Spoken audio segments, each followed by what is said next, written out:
मेरा नाम मीनाक्षी है। मेरे घर में 5 भाई थे और मैं इकलौती बहन। भाइयों की लाडली, माँ-बाप की आँखों का तारा। मेरे लिए हर दिल धड़कता था। मेरे चेहरे पर ज़रा-सी उदासी आती तो पाँचों भाइयों की दुनिया जैसे थम जाती। मैं अगर बुखार में कह देती कि खाना नहीं खाना है, तो एक भाई खिचड़ी बनाने लगता, तो दूसरा नारियल पानी लेकर आता। तीसरा बुखार चेक करता, बाकी कुछ और करने लग जाते। बचपन से ही मुझे एहसास था कि मैं किसी आम लड़की की जैसी नहीं हूँ। मैं खुशकिस्मत हूँ। लेकिन साथ ही मेरे दिल में एक डर भी बैठा था। सुना था लाडलों के चेहरे पर वक्त थप्पड़ जोर से मारता है। हमारी गली में जब कभी कोई बच्ची रोती दिखती या किसी लड़की की ससुराल से वापसी होती, तो माँ प्रार्थना करती और मेरे भाई एक ही बात कहते, हमारी बहन को कोई कुछ कहे, उस दिन हम सब मर जाएंगे या मार डालेंगे।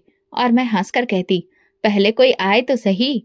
मेरे छोटे भाई मोनू को तो मेरी शादी का नाम भी बुरा लगता था। वो अक्सर कहता, हम तुम्हारी शादी नहीं होने देंगे, तुम हमारे साथ ही रहोगी। और मैं उसके सर पर टपली मारकर कहती, पागल हो तुम। जब मैंने अपना पोस्ट ग्रेजुएशन पूरा किया, तो पूरे घर में जैसे दिवाली सी हो गई थी। सब भाइयों ने अपने अपने तरीके से पार्टी की। कोई मेरे लिए ज्वेलरी लाया, तो कोई कपड़े खरीद कर लाया। सबसे बड़े भैया जतिन ने गले लगाकर कहा, अब हम तुम्हारे लिए बहुत अच्छा रिश्ता ढूंढेंगे। तुम किसी आम इंसान के काबिल नहीं। मैं हंस पड़ी। अरे, मैं कौन सी राजकुमारी हूँ? तो वो गंभीर होकर बोला, हमारे लिए तुम राजकुमारी से कम नहीं हो मीनाक्षी। कुछ दिनों के बाद रात के खाने के बाद पापा ने मुझे पास में बुलाया। माँ और भैया भी बैठे थे। एक अजीब सी खामोशी थी और मैं समझ गई कि कुछ जरूरी बात है। पापा ने कहा, बेटा, एक रिश्ता आया है और हम सबको वो रिश्ता ठीक लगा, लेकिन हमें तुम्हारी राय चाहिए। मैंने सबकी तरफ देखा। वे चेहरे जिन पर कभी सुकून दिखता था, आज बेचैन दिख रहे थे, क्योंकि आज मेरी जिंदगी का फैसला उनकी नजर में झलक रहा था। मैंने कहा, पापा, मुझे आप पर इतना भरोसा है कि खुद फैसला लेने की जरूरत ही नहीं। जो आपको ठीक लगेगा मैं उसके लिए तैयार हूँ। माँ ने सर पर हाथ फेरा। बोली, मेरी बेटी हमेशा से ही समझदार रही। और सारे भाइयों की आंखों में सुकून था। जतिन ने कहा, फिर हम कल के लिए हाँ कर दें। राजीव नाम है लड़के का, बहुत शरीफ और जिम्मेदार है। मैंने पहली बार ये नाम सुना तो दिल में कुछ भी नहीं हुआ, क्योंकि जिन लोगों ने बचपन से मुझे तकलीफ से बचाया, वे मेरे लिए कुछ भी बुरा कैसे चुन सकते थे। अगले दिन जैसे ही मेरा रिश्ता तय हुआ, मोहल्ले भर में मिठाई बांटी गई। सहेलियां आकर गले लगकर रोने लगीं और मोनू, जो अब भी मुंह फुलाकर बैठा था, आखिरकार बोला, दूल्हा आएगा तो मैं उसे सबसे पहले कहूंगा, अगर मेरी मीनाक्षी को रुलाया ना, तो मैं तुम्हें नहीं छोड़ूंगा। मैं हंसकर कहती, तुम सब मेरे सुपर हीरोज हो।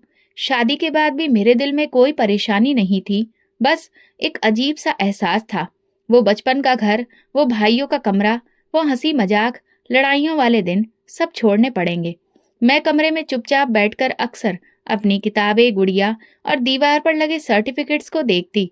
सोचती, क्या मैं वाकई वही मीनाक्षी हूँ जिसकी आंखों में सिर्फ सपने होते थे। एक रात जतिन मेरे पास आया और बोला, तुम जानती हो मीनाक्षी, हमने हमेशा तुम्हें अपनी आंखों के सामने रखा। तुम्हारी एक आह पर हमें चैन नहीं आता था, लेकिन अब तुम जिंदगी के एक और सफर पर हो। प्रार्थना है कि तुम वहां हमेशा वैसे ही खुश रहो जैसे यहाँ थी। लेकिन अगर किसी दिन कुछ बुरा लगे तो एक बार पलट कर देख लेना। तुम्हारे 5 भाई तुम्हारे पीछे खड़े होंगे।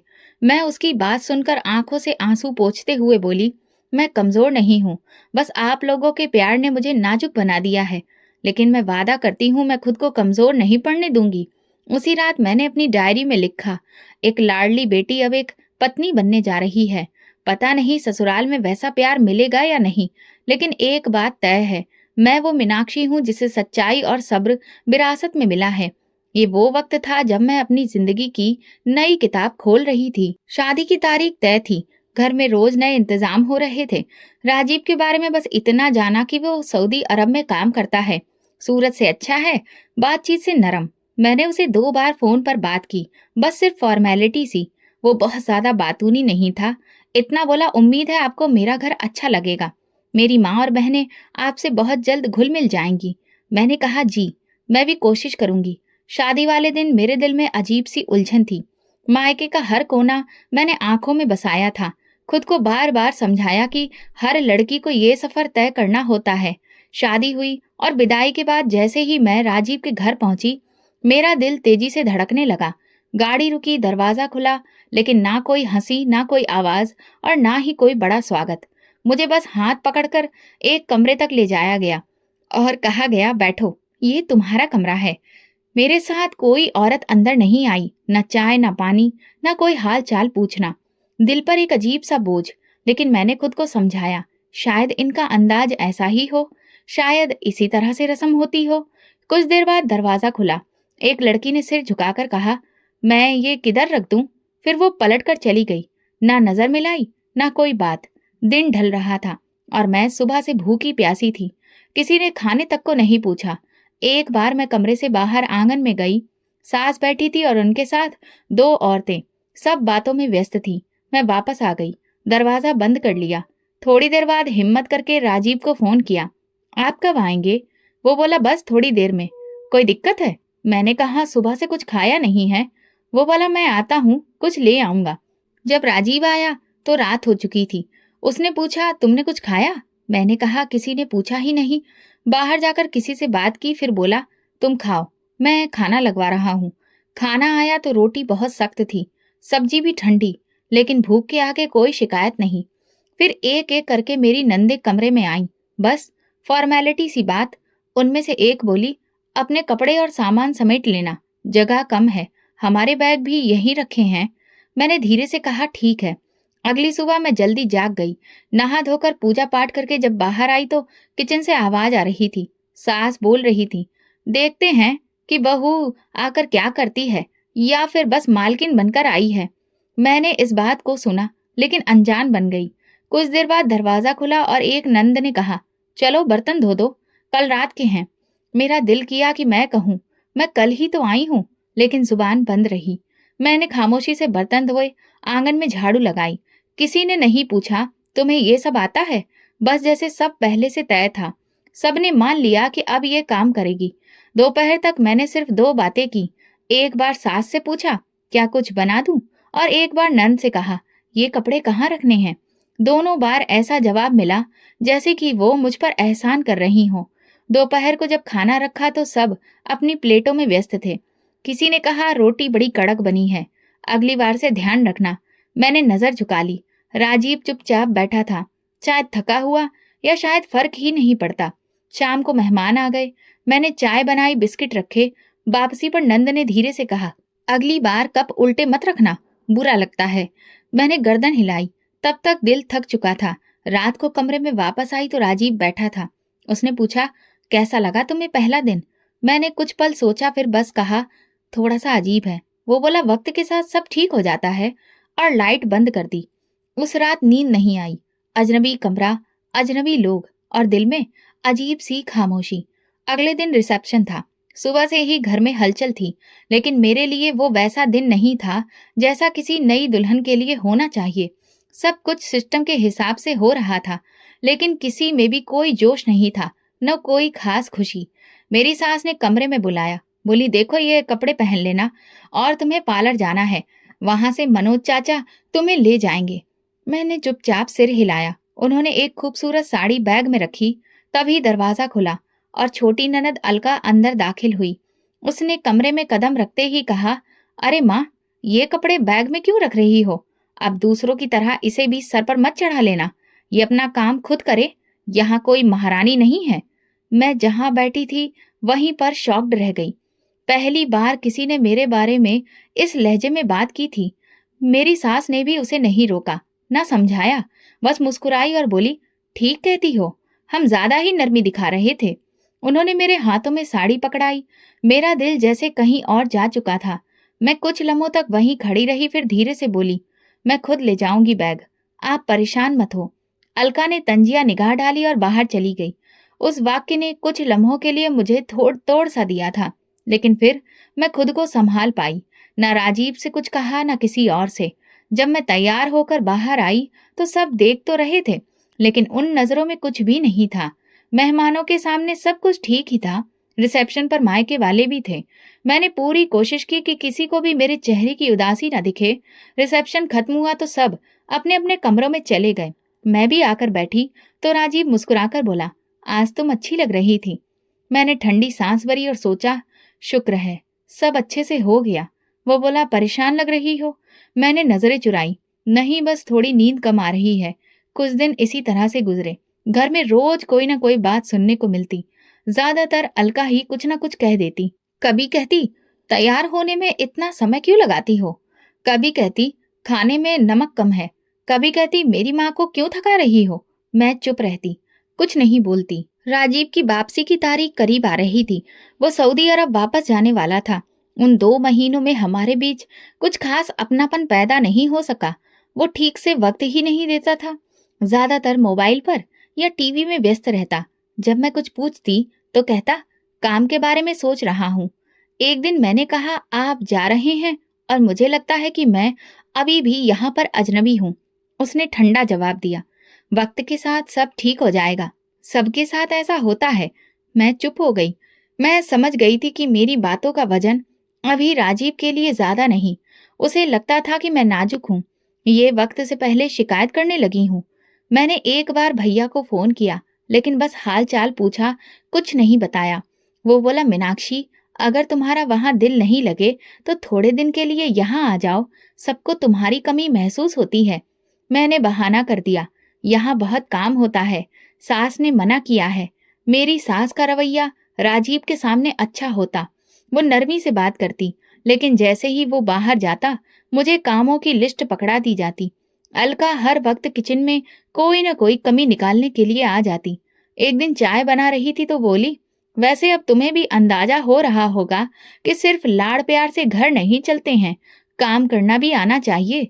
मैंने चाय दी और अंदर चली गई। मैं किसी को कुछ कह भी नहीं सकती थी, क्योंकि हर बात सुनकर बदले में जवाब यही आता था, नंदे तो ऐसी ही होती हैं, थोड़ा सख्त होती हैं, वक्त के साथ सब ठीक हो जाएगा। लेकिन मैं महसूस करती थी कि वक्त नहीं, सिर्फ बर्दाश्त बढ़ रही थी। एक शाम जब राजीव के जाने में 5 दिन रह गए थे, मैं किचन में खाना बना रही थी। अलका आकर बोली, ऐसा खाना बनाना कि भैया को याद रह जाए। बाद में तो वैसे भी तुम्हें कोई पूछने वाला नहीं। मैंने पहली बार आंखों में आंखें डालकर उसे देखा, पर कुछ कहा नहीं। दिल में एक बात आई, काश राजीव खुद देख पाता कि तुम कैसी हो, तुम्हारी बातें कैसी होती हैं। मैंने दिल में तय किया कि कुछ भी हो, मैं अपनी तरफ से कोई कमी नहीं छोड़ूंगी।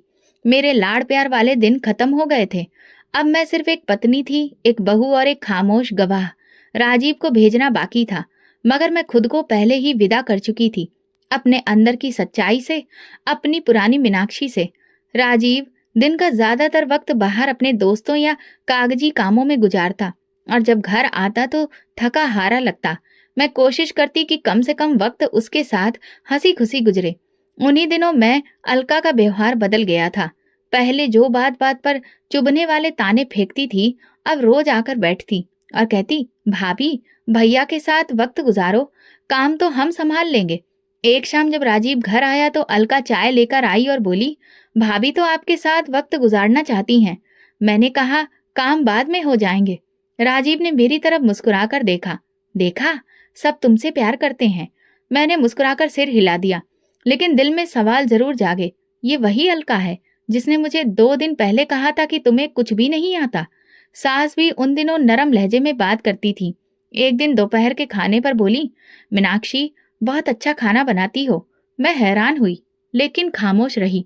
जब सब लोग जा चुके थे तो अलका किचन में आई और बोली, बस भैया के सामने तारीफें समेट लो, बाद में पता चलेगा। मैंने जैसे सुना ही ना हो। चूल्हा बंद किया और बर्तन धोने शुरू किए। शाम को फिर अलका बच्चों के साथ आ गई। कहने लगी, तुमने तो भैया को खुश कर दिया, पहले इतना खुश कभी नहीं देखा। फिर हंसते हुए बोली, वैसे भाभी, देखना, भैया के जाते ही सब भाभी पना खत्म हो जाएगा। राजीव ने सुन लिया, मुस्कुराकर कहा, अलका, मजाक भी सोच समझ कर किया करो। उसी रात राजीव ने कहा, मुझे लगता है तुम यहाँ एडजस्ट हो गई हो, सब तुमसे खुश हैं। मैंने कुछ नहीं कहा। दिल में बस ये सवाल था कि खुशी कहाँ है, ये सब सिर्फ तुम्हारे सामने क्यों होता है। 2 दिन बाद राजीव जाने वाला था। आखिरी दिन मैंने नाश्ता खास तौर पर तैयार किया। उसने तारीफ की। अलका ने भी कहा, वाह, लगता है भाभी ने खास परवरिश ली है। मैंने सिर्फ इतना कहा, सिर्फ सीखने की कोशिश की है। राजीव चला गया। घर जैसे खामोश हो गया और साथ ही अलका की मोहब्बत भी खत्म हो गई। वो जो रोज आकर गले लगाती थी, अब दरवाजे से ही आवाज देती, चाय बना लो। और अगर जरा सी देर हो जाती तो बोलती, कुछ काम तो खुद भी सीखो। हर बार दूसरों को बुलाना अच्छा नहीं लगता। सास ने भी अपना असली रंग दिखाना शुरू कर दिया। सुबह होते ही कहती, बर्तन धो दिए? आज आंगन भी धोना है। दोपहर के लिए दाल के साथ चटनी भी बना लेना। मैं सिर हिलाकर सब कुछ करती, क्योंकि मैं यही सीख कर आई थी कि घर के कामों में हाथ बटाना फर्ज होता है। एक दिन जब मैं झाड़ू लगा रही थी तो अलका बोली, ये कौन सा तरीका है सफाई का? तुम्हारे मायके में ऐसे करते थे?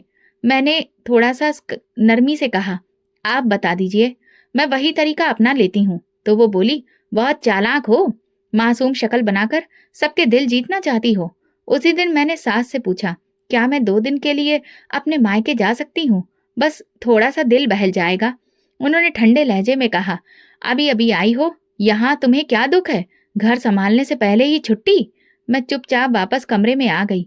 भाई को फोन करने का दिल चाहा, लेकिन फिर सोचा किस बात पर बुलाऊं। सिर्फ इतना कि मैं थक गई हूँ। उसके बाद तो सब रोज एक जैसा हो गया। सुबह उठकर पूजा पाठ, किचन साफ करना, चाय बनाना, दोपहर तक नाश्ते के बाद खाने का इंतजाम। अगर एक भी चीज में देर हो जाती तो अलका कहती, ये तो हमारे सर पर चढ़ जाना चाहती है। नई नई आई है, अपने आप को कुछ ज्यादा ही होशियार समझती है। कभी कभी वो बच्चों से कहती, अपनी मामी से कहो थोड़ा हंस भी लिया करें। ऐसा लगता है जैसे कोई दुख भरा सीरियल चल रहा हो। मैं हंसती नहीं थी, क्योंकि मेरे पास खुश होने की कोई वजह नहीं बची थी। रात को जब सब सो जाते, मैं कमरे में आकर बैठती। राजीव का मैसेज आता, कैसी हो, सब ठीक है? और मैं लिख देती, सब ठीक है, आपकी कमी है। राजीव के जाने के बाद ससुराल का माहौल और बदल गया था। वो चेहरे जो कभी थोड़ी सी मुस्कान दिखा देते थे, अब बहुत सख्त हो गए थे। अलका का जैसे रूटीन बन गया था। सुबह नाश्ता, दोपहर खाना और शाम की चाय की जिम्मेदारी निभाती, और उसके बाद उसकी तानाकसी सुननी ही रहती, जैसे कि ये सब उसका अधिकार हो। एक दिन सुबह माँ का फोन आया। वो बोली, मीनाक्षी, तुम्हारी आवाज सुनने को तरस जाते हैं, कुछ दिन के लिए आ जाओ। मैं कुछ बोलने ही वाली थी कि वो सास कमरे में आ गई। मैंने तुरंत बात को बदल दिया, हाँ भैया सब ठीक है, बस मैं थोड़ा व्यस्त हूँ। उन्होंने सुन लिया था।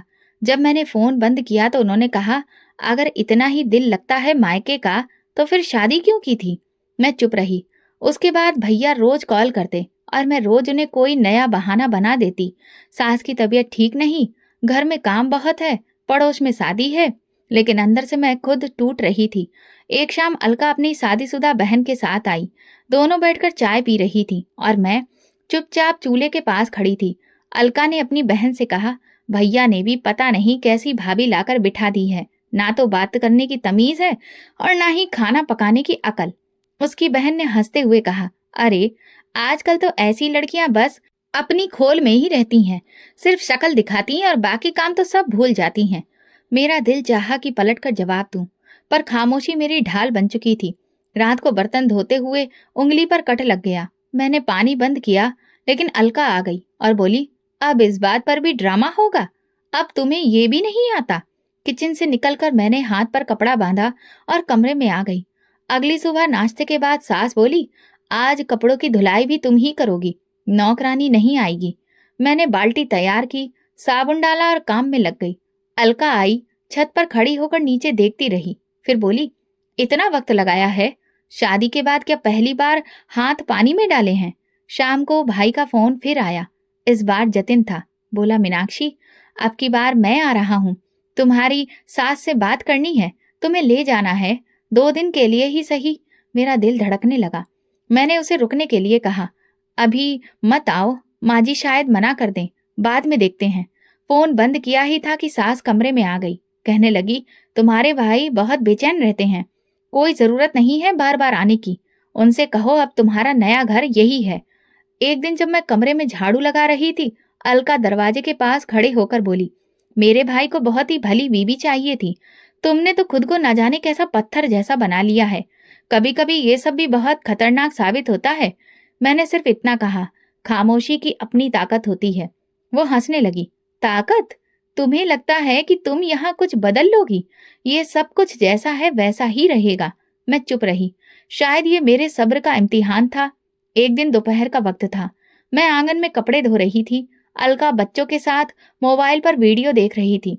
अचानक उसने ऊंची आवाज में कहा, अपनी मामी से कहो कि आपके हाथों की रोटियां पतली जरूर होती हैं, लेकिन उनमें स्वाद कहीं नहीं होता। कल वाली दादी के हाथ की रोटी कितनी मजेदार थी ना। ये कहकर वो खुद ही हंसने लगी, जिस पर बच्चों ने भी साथ में हंसना शुरू कर दिया। मैंने पानी का नल बंद किया, कपड़ों की टोकरी उठाई और चुपचाप अंदर आ गई। अगले दिन जब सब घर से बाहर गए, मैंने राजीव को कॉल किया। दिल धड़क रहा था, लेकिन अब चुप रहने की गुंजाइश नहीं बची थी। उसने फोन उठाया, मैंने हाल चाल पूछा। फिर उसने कहा, तुम कैसी हो? मैंने गहरी सांस ली। राजीव, आपसे कुछ बात करनी है। हाँ बोलो। सब ठीक है? नहीं, बस कुछ चीजें आपको बताना चाहती हूँ।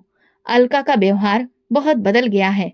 वो रोज बातों पर तानाकसी करती रहती है, कभी खाने पर, कभी काम पर। सामने कुछ और पीछे कुछ और। वो हर वक्त मुझे नीचा दिखाने की कोशिश करती है और माँ जी भी उसका साथ देती हैं। मैं कुछ नहीं कहती, लेकिन रोजाना ऐसे तानों से गुजरना मेरे लिए आसान नहीं होता। कुछ देर बाद उसकी आवाज आई, ठंडी और नपी तुली। देखो मीनाक्षी, अलका ऐसी नहीं है। मैं उसे बचपन से जानता हूँ। शायद तुम्हें कोई गलत बात लगी हो, या तुमने कुछ ज्यादा ही उसे गंभीरता से ले लिया हो। मेरा दिल जैसे रुक गया। मैंने कहा, आप समझने की कोशिश तो करिए। रोज की बातें मामूली नहीं होती। राजीव ने बात को मोड़ दिया। मेरा मतलब यह है कि घर के छोटे मोटे झगड़े हर जगह होते हैं, उन्हें दिल पर लेने की जरूरत नहीं है। तुम्हें एडजस्ट करना सीखना होगा। मेरे पास शब्द नहीं बचे थे। मैंने बस इतना कहा, ठीक है, और फोन बंद कर दिया। उस रात मैंने बहुत सोचा। मैंने पहली बार शिकायत की थी, वो भी दबे शब्दों में, और जवाब में मुझे ही बदलने की राय मिल चुकी थी। जैसे सब कुछ मेरी गलतफहमी, मेरी बर्दाश्त की कमी थी। अगले दिन मैंने नाश्ता बनाया, किचन साफ किया। अलका आई और मेरे चेहरे की तरफ देखकर बोली, आज चुप क्यों हो? भाई को कुछ कहा था क्या? मैं चौंक गई, लेकिन चेहरे पर कोई भाव नहीं आने दिया। नहीं, कुछ खास नहीं। वो पास आई और धीरे से बोली, वैसे तुमसे एक बात कहनी थी। भैया को हमारी छोटी छोटी बातें बताने की क्या जरूरत है? हम कोई जालिम थोड़ी हैं। मैं समझ गई थी कि राजीव ने उसे सब बता दिया है। मैंने बस इतना कहा, मैंने कुछ भी नहीं कहा, सिर्फ बात की थी उनसे। अलका ने तंज कसा और हंसते हंसते बोली, हाँ, हमें सब पता चल जाता है। तुम्हारी आंखें तुम्हारी जुबान से ज्यादा बोलती हैं। उसके बाद का वक्त और भी ज्यादा बोझिल हो गया। सास अब और ज्यादा सख्त हो गई थी। एक दिन बोली, जब पति साथ नहीं होते तभी बहुओं की असलियत पता चलती है। ये घर तभी चल सकता है जब तुम अपना दिल बड़ा करो। मैंने सिर झुका लिया और बर्तन धोना शुरू कर दिया। दिल के अंदर जैसे कुछ टूटने लगा। एक आवाज बार बार कह रही थी, तुमने कुछ गलत नहीं किया, तुमने सच्चाई बोली है। लेकिन सुनने वाला सुनना नहीं चाहता। रात को जब कमरे में आई तो आंखें बंद कर ली। ना तो भगवान से प्रार्थना की, ना शिकायत। बस अंदर एक गहरी खामोश चीख उठी। ऐसी चीख जो बाहर नहीं निकल सकती, जो आवाज नहीं बनती, सिर्फ सांसों में दबी रहती है। मैं आईने में खुद को देख रही थी। वो मीनाक्षी जो कभी भाइयों के साथ बैठकर हंसती थी, अब चुपचाप रोज अपनी इज्जत को धो लेती थी, जैसे बर्तन, कपड़े और आंगन। जिंदगी वैसी नहीं थी जैसा वादा किया था, लेकिन मैंने इसे स्वीकार कर लिया था, क्योंकि मैं जानती थी कि अभी बहुत कुछ सुनना बाकी है। उसी दिन सुबह की शुरुआत रोज की जैसी ही थी। मैंने नाश्ता बनाया, बर्तन धोए, आंगन साफ किया। अलका अपने बच्चों को तैयार कर रही थी और सास आंगन में चारपाई पर बैठी कुछ सिलाई कर रही थी। मैं चाय के कपों में चीनी डाल रही थी कि अचानक अलका ने बुलंद आवाज में कहा, चाय बन गई या अभी भाई को भड़काने में लगी हुई हो? मेरे हाथ रुक गए। मैंने सिर उठाकर देखा, उसका चेहरा घमंड से भरा था। मैंने कहा, आपका मतलब क्या है? वो हंसने लगी। मतलब तो तुम्हें खूब पता है। तुम समझती हो भैया तुम्हारे कहने पर हमारे खिलाफ हो जाएगा। उसे मैं बचपन से जानती हूँ। वो किसी भी औरत के कहे में चलने वालों में से नहीं है। मैंने चाय ट्रे में रखी और कमरे की तरफ चली गई। मेरे पीछे उसकी आवाज अभी भी आ रही थी। ये तो बहुत ज्यादा चालाक निकली। शक्ल से तो भोली लगती है, लेकिन बातें तो देखो। भैया को इसकी बातों से संभालना पड़ेगा। कमरे में आकर मैंने दरवाजा बंद किया। मन में सिर्फ एक सवाल घूम रहा था, क्या राजीव ने उसे सब कुछ बता दिया? उसी रात जब सब सो चुके थे, मैंने एक बार फिर राजीव को मैसेज किया, क्या आपने मेरी बातें अलका को बताई थी? जवाब आया, मैंने सिर्फ समझाने के लिए बात की थी। मुझे लगा अलका संभल जाएगी। मैंने मोबाइल साइड पर रखा और पलंग पर लेट गई। दिल कह रहा था कि अब इस घर में किसी पर भी भरोसा नहीं किया जा सकता। जिस इंसान से हिम्मत करके दिल की बात की, वो भी वही बात वापस उन्हीं लोगों तक ले गया जिनसे शिकायत थी। अगले दिन अलका किचन में खड़ी थी और सब्जी में नमक डाल रही थी। वो चम्मच बजाते हुए बोली, तुम समझती हो कि तुमने बहुत बड़ा तीर मार लिया है। भाई को तो कह दिया, अब क्या होगा? तुम्हें लगता है तुम जीत गई हो? मैंने नरमी से कहा, मैंने कुछ भी जीतने की कोशिश नहीं की, बस सच्चाई बताई है। वो हंसकर बोली, सच्चाई? ये सच्चाई नहीं, साजिश है। और सुन लो, इस घर में अगर किसी ने पर निकालने की कोशिश की तो काट भी दिए जाते हैं। मेरे हाथ जहां तहां रह गए। सब्जी की खुशबू में अब धमकी की बदबू शामिल हो चुकी थी। उसी शाम अलका ने अपनी सहेली को घर बुलाया। वे दोनों बैठकर मेरी बातें कर रही थीं, जैसे मैं कोई अनजान इंसान हूं। सहेली ने पूछा, क्या दिक्कत है तुम्हारी भाभी को? अलका ने कहा, बस कुछ ज्यादा ही चुप रहती है और पीठ पीछे बातें करती है। कल भैया को कह रही थी कि मैं उन्हें परेशान करती हूँ। मैं कमरे के दरवाजे से सुन रही थी। उनकी बातों में मेरी हर बात, मेरा हर काम तोड़ मरोड़ कर पेश किया जा रहा था। उसी रात जब मैं खाने के बाद बर्तन समेट रही थी, तो अलका अपने पति के साथ बैठकर मोबाइल देख रही थी। उसका पति बोला, यही है ना तुम्हारी बेचारी भाभी, बड़ी बातें करती हैं, लेकिन हाथ का स्वाद अभी भी नहीं आया है। मैंने सिर झुकाया, कोई जवाब नहीं दिया। वो और उसकी बहन हंसने लगे, जैसे मैं कोई मजा लेने वाली चीज हूं या कोई जोकर। सुबह उठते ही फिर वही सब। अलका ने कहा, अब तो तुम्हें समझ आ जाना चाहिए, इस घर में बातें भाइयों तक पहुंचाने से इज्जत नहीं मिलती, उल्टा बात बिगड़ती है। सासू माँ ने भी अपना हिस्सा जोड़ा, हमने बहुत इज्जत दी है तुम्हें, लेकिन अब हम तुम्हें सिखाएंगे कि बहन भाई के रिश्ते कैसे होते हैं। मैंने कुछ नहीं कहा। अपने कपड़े तय किए, नाश्ता बनाया और बच्चों को दूध दिया, लेकिन अंदर से दिल ऐसा महसूस कर रहा था जैसे उस पर लगातार पत्थर रखे जा रहे हों। दोपहर को फिर बोली, माँ अब बस, इसके पर निकलने शुरू हो गए हैं, अभी वक्त है, काट के रखो, बाद में काबू से बाहर हो जाएगी। सास ने मुस्कुराकर कहा, मैं समझ रही हूँ, बहुत देखी हैं ऐसी लड़कियां। हमने एक मौका दिया था, अब वो मौका खत्म। उस रात मैंने सोचा, क्या वाकई मैं कुछ गलत कर रही हूँ? क्या अपनी बात कहना गलत था? क्या खामोशी से सहना ही सही है? राजीव की गैर मौजूदगी ने मुझे कमजोर नहीं किया था, लेकिन उसके व्यवहार ने मुझे बेसहारा जरूर कर दिया था। अगले दिन किचन के काम निपटाने के बाद थोड़ा वक्त निकाला और भाई का नंबर डायल किया। फोन बजते ही मोनू ने उठाया, मीनाक्षी कैसी हो? कितने दिन हो गए, तुम्हारी आवाज भी नहीं सुनी। मैं चुप रही, जैसे शब्द लबों तक आकर लौट गए। फिर धीरे से बोली, बस भैया, जैसे तैसे दिन गुजर रहे हैं। मोनू तुरंत बोला, सुन लो, अब कोई बहाना नहीं, कल आ जाना, मैं खुद लेने आऊंगा। मैंने कहा, माँ जी शायद इजाजत नहीं देंगी, यहाँ माहौल थोड़ा मुश्किल है। वो चुप रहा, फिर बोला, मीनाक्षी तुम हमें सब कुछ बता सकती हो, अगर तुम खुश नहीं हो तो घर आ जाओ, यहाँ तुम्हारा हर अधिकार है, हम तुम्हें जबरदस्ती किसी तकलीफ में नहीं देख सकते। मैंने आंखों के कोने पोंछते हुए कहा, अभी वक्त नहीं है, मैं बात करूंगी, फिर देखते हैं। शाम को मौका देखकर मैंने सास से बात की, माँ जी भाई कह रहे थे कि 2 दिन के लिए आ जाओ, बस जरा सा दिल बहल जाएगा। उन्होंने बिना कोई परवाह किए जवाब दिया, अभी नहीं, शादी हुई है, लोग क्या सोचेंगे? अगर तुम यूं बार बार मायके चली जाओगी तो सुनने वाले यही कहेंगे कि बहू को ससुराल का माहौल अच्छा नहीं लग रहा। मैं कुछ कहने की कोशिश कर रही थी, लेकिन उन्होंने बात खत्म कर दी, चुपचाप यहीं रहो, यही तुम्हारा घर है, काम में दिल लगाओ, उसी में व्यस्त रहो तो सब ठीक लगेगा। मैं चुप हो गई।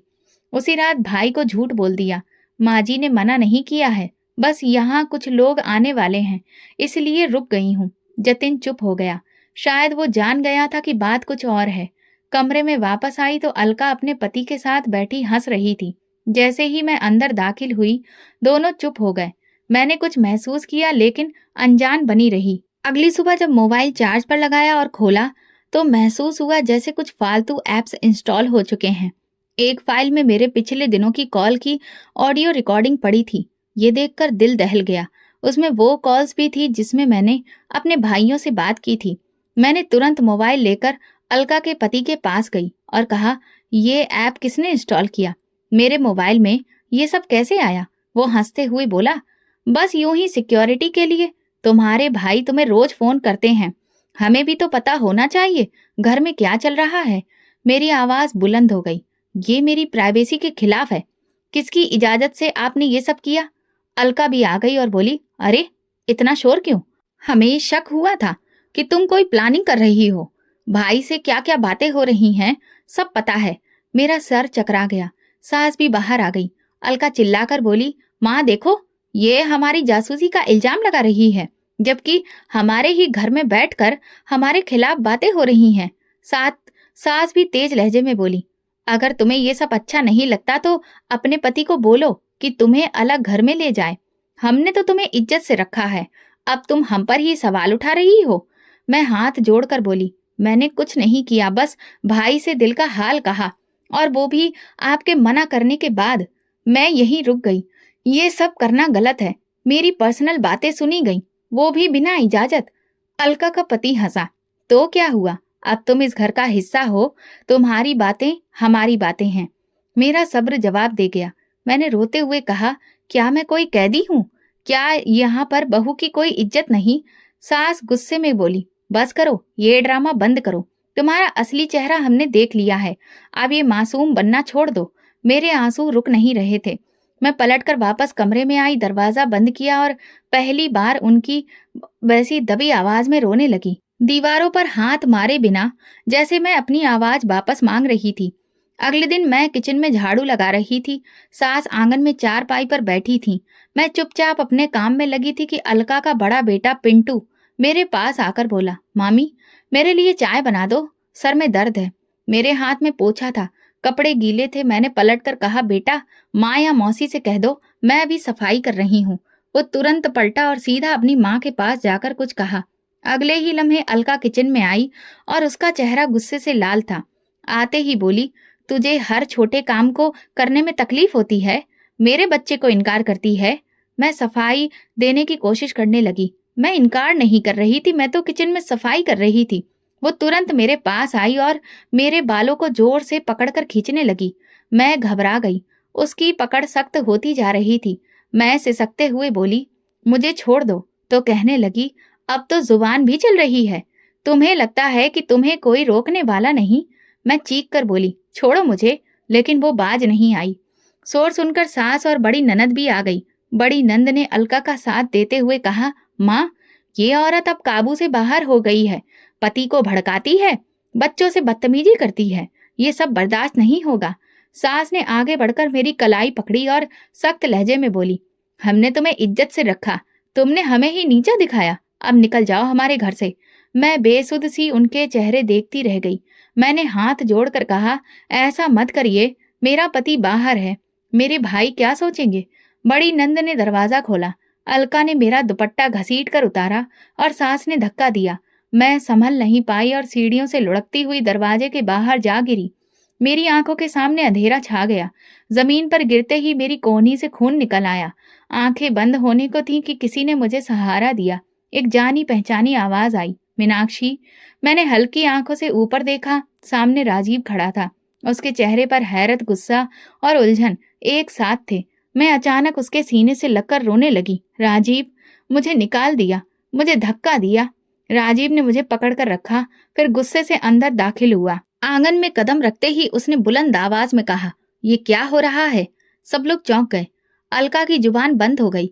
सास ने सफाई देने की कोशिश की, बेटा तुम गलत वक्त पर आए हो। ये औरत, ये तुम्हारी बीवी हमारे खिलाफ बातें करती है, बच्चों से बदतमीजी करती है, घर का माहौल खराब कर रही थी।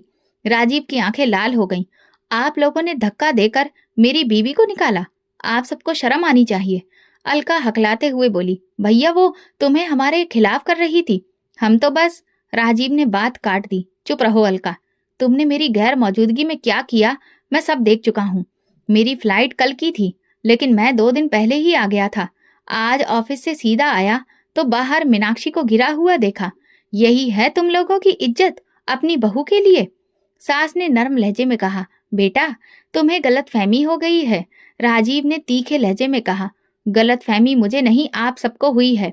आप सब समझते रहे कि मैं कुछ नहीं जानता, लेकिन आज मैं सब समझ गया। उसने मेरी तरफ देखा, मेरी जख्मी कोहनी को पकड़ा और कहा, चलो मीनाक्षी। मैं चुपचाप उसके साथ चलने लगी। दरवाजे के पार जाते हुए पीछे मुड़कर देखा। जहां कभी मैं घर बसाने का सपना देखती थी, आज वहां सिर्फ बेइज्जती और तकलीफ ही बची हुई थी। राजीव ने मेरे लिए दरवाजा खोलकर मुझे बिठाया। गाड़ी स्टार्ट करते हुए वो बोला, अब मैं सब कुछ बदल दूंगा। जो गलतियां मैंने की हैं उनका मैं प्रायश्चित करूंगा, लेकिन तुम्हें अब किसी और के रहमो करम पर नहीं छोड़ूंगा। मेरे दिल से एक प्रार्थना निकली। शायद ये मेरी जिंदगी की सबसे सच्ची प्रार्थना थी। हे भगवान, अब अगर कुछ देना है तो बस सुकून देना। राजीव मुझे क्लिनिक लेकर गया और मेरी कोहनी पर मरहम पट्टी कराई। इसके बाद हम गाड़ी में आकर वापस बैठे और मैं अपनी ससुराल लौट आई। लेकिन इस बार माहौल बदला हुआ था। अंदर दाखिल होते ही राजीव की नजर अलका और बड़ी ननद पर पड़ी, जो आपस में कुछ कह रही थीं। राजीव की आवाज गूंजी, माँ कहाँ है? सास कमरे से बाहर आई। चेहरे पर वही मायूसी भरी मुस्कान थी जो अक्सर झूठ छुपाने के लिए आती है। बेटा तुम बैठो, मैं सब समझाती हूँ, राजीव ने सख्त लहजे में कहा। बैठने से पहले जवाब चाहिए। मेरी पत्नी को किस अधिकार से दरवाजे से धक्का दिया गया? उसका खून बह रहा था जब मैंने उसे उठाया। अलका आगे बढ़ी, भैया वो तुम्हें कुछ और बताएगी, लेकिन सच ये है कि राजीव ने हाथ उठाया। अब एक और शब्द नहीं, मैंने सब देख लिया है। तुम लोगों के चेहरे से पर्दा हट चुका है। सास ने तभी आवाज में कहा, तुम कब से इतने बड़े बड़े फैसले करने लगे? हमने तुम्हें पैदा किया है, पाला पोसा है, आज एक औरत के लिए अपनी माँ को इस तरह से सुना रही हो? राजीव ने गहरी सांस ली और नरमी से बोले, मगर साफ अंदाज में, माँ अगर आप माँ हैं तो क्या इस घर में आई एक और बेटी की कोई इज्जत नहीं है? मैंने मीनाक्षी को सिर्फ सुना नहीं है, अपनी आंखों से देखा है। वो दरवाजे पर गिरी हुई थी। बड़ी नंद बोली, हमने तो बस इतना कहा था कि तुम्हारी पत्नी जुबान लड़ाती रही, वो तुम्हारे नाम पर हमें नीचा दिखा रही थी। राजीव बोला, कभी तुम लोगों ने सोचा कि वो दिन रात क्या करती थी, क्या सहती रही, और मैं हमेशा तुम लोगों की बात पर भरोसा करता रहा। मैं खामोश खड़ी रही। सच का बोझ आज राजीव पर उतरता हुआ देख रही थी। उसने मेरी तरफ देखा। मीनाक्षी, मैं शर्मिंदा हूँ। जिस वक्त तुम्हें मेरी सबसे ज्यादा जरूरत थी, मैंने तुम्हें अकेला छोड़ दिया। मैं सच्चाई पहचान नहीं पाया, सिर्फ रिश्ते निभाता रहा। मैंने सिर झुकाकर बस इतना कहा, मैंने आपसे इंसाफ की उम्मीद कभी नहीं छोड़ी थी, लेकिन ये वक्त बहुत मुश्किल था। राजीव ने कहा, अब ये वक्त बदलने वाला है। माँ, आपसे एक बात और करनी है, उसने दो टूक अंदाज में कहा। मैं मीनाक्षी को इस घर में अब और नहीं रख सकता, एक दिन के लिए भी नहीं। हम अलग रहेंगे, यही ठीक है। अलका ने तंजिया अंदाज में कहा, तो अब ये बहू जीत गई? राजीव ने नजर उठाई। ये जीत हार की बात नहीं है, ये इंसानियत की बात है। तुम लोग अगर इसे समझ नहीं सके तो कम से कम जुल्म का मौका तो ना देते। बड़ी नंद ने सास की तरफ देखा। माँ बोलो कुछ, ये तो सब बर्बाद करने जा रहा है। सास ने तीखे लहजे में कहा, जाने दो, वक्त खुद ही सिखाएगा। जिस दिन यही औरत तुम्हें छोड़कर चली गई, याद रखना हम ही तुम्हारे साथ होंगे। राजीव ने जवाब दिया, अगर वो दिन आया तो मैं खुद को कसूरवार कहूंगा, लेकिन आज मैं अपनी आंखों से देख चुका हूँ, इसलिए अब कोई भी रास्ता बाकी नहीं है। मेरे कदम कमजोर हो रहे थे। मैं खुद से पूछ रही थी, क्या सब कुछ खत्म हो गया? क्या ये सब अब सिर्फ मेरा अतीत बनकर रह जाएगा? राजीव ने सास की तरफ देखा। मैं कोई बहस नहीं चाहता। कल तक हम दूसरे घर में शिफ्ट हो जाएंगे। बाकी सब सामान का मैं इंतजाम कर लूंगा। हम वापस गाड़ी में बैठे। राजीव ने गाड़ी स्टार्ट करते हुए मुझसे कहा, मैंने तुम्हें तकलीफ दी और सच को देर से पहचाना, लेकिन वादा करता हूँ अब किसी और को तुम पर हाथ उठाने नहीं दूंगा। मैंने कहा, मुझे सिर्फ सुकून चाहिए। राजीव ने मेरी तरफ देखा और कहा, मैं पूरी कोशिश करूंगा। गाड़ी गली से निकली और वो दरवाजा पीछे रह गया जहां किसी ने कभी हमदर्दी से मेरा हाल तक नहीं पूछा। लेकिन आज वे सब हकीकत के सामने खड़े थे। घर बदले हुए 6 महीने हो चुके थे। नई जगह, नया माहौल और सबसे बढ़कर वो सुकून जिसकी तलाश में ना जाने कितनी रातें जागकर गुजारी थी, अब राजीव के साथ नसीब हुआ है। एक दिन सुबह नाश्ते के वक्त दरवाजे पर दस्तक हुई। मैंने दरवाजा खोला तो सामने पुराने मोहल्ले की एक औरत खड़ी थी जो सास के पड़ोस में रहती थी और अब यहाँ पर शिफ्ट हुई थी। उन्होंने कहा, सुना है आपकी नंद अलका का तलाक हो गया। पति बच्चों को भी साथ ले गया। अब अपनी माँ के साथ वापस आपके पुराने घर में ही आ गई है। मेरे हाथ से चाय का कप छूटते छूटते बचा। मैंने दरवाजा बंद किया और राजीव को सब बताया। वो बोला, मैंने सुना था, लेकिन तुम्हें नहीं बताया, सोचा तुम्हें बुरा लगेगा। मेरे दिल में ना तो कोई खुशी थी, न जीत का एहसास, बस एक भारी सांस आई। मैंने कहा, कभी किसी का बिछड़ना खुशी की बात नहीं होती राजीव। उसी दिन शाम को राजीव ने बताया कि सास ने उसे फोन किया था। उनका लहजा बदला हुआ था।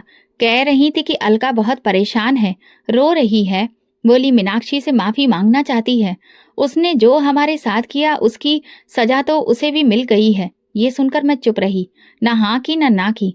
अगले दिन जब हम सब्जी लेने बाजार गए तो वापसी पर राजीव ने गाड़ी पुरानी गली के सामने रोकी। बोला, अगर तुम चाहो तो माँ से मिल सकते हैं। मैंने कहा, ठीक है। दरवाजा खोला तो सामने अलका बैठी थी। उसकी बोलती बंद थी, आंखों में सूजन, बाल बिखरे। उसने नजरें उठाई और बोली, मैं हार गई मीनाक्षी, तुम जीत गई। मैंने कहा, मैं तुम्हारे साथ कोई मुकाबला नहीं कर रही थी अलका, मैं तो बस इज्जत से जीना चाहती थी। वो रोने लगी। सास जो अभी बीमारी की हालत में थी, दीवार का सहारा लेकर बैठ गई। बोली, हमने तुम्हारे साथ गलत किया बेटा, तुम्हारी माँ बनकर तुम्हें रुलाया, माफ कर दो हमें। मैंने कदम बढ़ाकर उनके हाथ थाम लिए। माँ जी, जो वक्त गुजर गया वो वापस नहीं आता, लेकिन अगर आप दिल से पछता रही हैं तो मैं सब कुछ भूलने को तैयार हूँ। अलका ने रोकर कहा, मेरे बच्चे, वे भी मुझसे छिन गए, सिर्फ इसलिए कि मैं अपने पति को खुश नहीं रख सकी, घर संभालना नहीं सीख पाई। आज तुम्हारी अहमियत समझ आ गई। मैंने उसके कंधे पर हाथ रखा और कहा, मेरी अहमियत तब होती अगर तुम मुझे इंसान समझती, गुलाम नहीं। लेकिन जो हो गया वो हो गया, अब नए सिरे से जीना सीखो। अगले दिन मैंने राजीव से बात की। अलका बिल्कुल अकेली है, न बच्चे हैं, न पति, और ना ही आमदनी का कोई जरिया।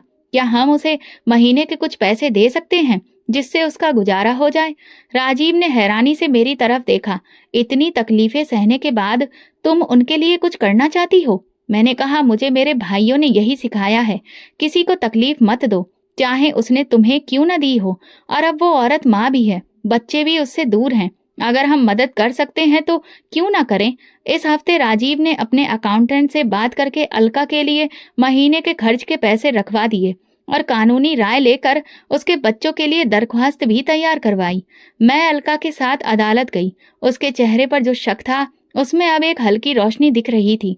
कई हफ्तों बाद एक दिन अलका हमारे घर आई और बच्चों के साथ वक्त बिताते हुए बोली, मीनाक्षी, तुम्हारा दिल मेरे सामने आईना है। मैं आज भी सोचती हूँ, अगर तुम मेरे जैसी होती तो शायद मैं आज सड़क पर होती। मैं मुस्कुराई और कहा, मैं भी एक इंसान हूँ, पर बस इतना है कि मैंने सब्र को अपनी जुबान बना लिया। उसने मुझे थैंक यू कहा।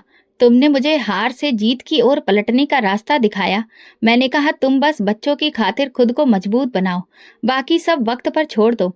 वक्त ने हमें वहां लाकर खड़ा कर दिया था जहां आग लगाने वाले खुद राख में बदल चुके थे, लेकिन मैंने उसे राख नहीं बनने दिया।